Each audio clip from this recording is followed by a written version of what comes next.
ছয় দফা দাবি আদায়ে চলমান আন্দোলনের অংশ হিসেবে ডাকা রেলপথ ব্লকেট কর্মসূচি শিথিল করেছেন সরকারি ও বেসরকারি পলিটেকনিক ইনস্টিটিউটের শিক্ষার্থীরা। এদিকে ঢাকা পলিটেকনিক ইনস্টিটিউটের অধ্যক্ষ মুস্তাফিজুর রহমানকে বদলি করা হয়েছে। এই বিষয়ে আরও জানতে যাচ্ছি তেজগাঁও এলাকায় স্টাফ করেসপন্ডেন্ট নাহিদ প্রিন্সের কাছে। নাহিদ, পলিটেকনিক ক্যাম্পাসের পরিস্থিতি কি? বৈঠকটি কখন হবে?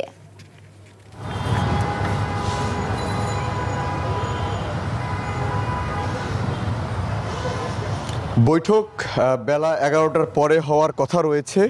শিক্ষার্থীরা ক্যাম্পাসে রয়েছে, আমরা পলিটেকনিক ইনস্টিটিউটের সামনেই রয়েছি। তারা এখনও কিছু জানায়নি, তবে ভোর রাতে তারা জানিয়েছিল যে তারা তাদের যে কর্মসূচি রেল ব্লকেট কর্মসূচি সেটি তারা শিথিল করেছেন।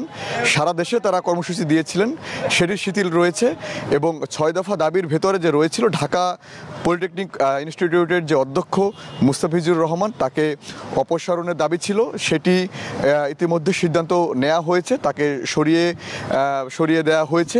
তো ক্যাম্পাস এখন অনেকটাই নীরব রয়েছে। দুপুরের পরে হয়তো তারা বলেছেন যে যদি 6 দফা দাবির কোনো সিদ্ধান্ত তাদের কাছে গ্রহণযোগ্য না পায় তাহলে হয়তো তারা পরবর্তী কর্মসূচি জানিয়ে দেবে যে তারা কি করবেন। তবে আপাতত শিথিল রয়েছে।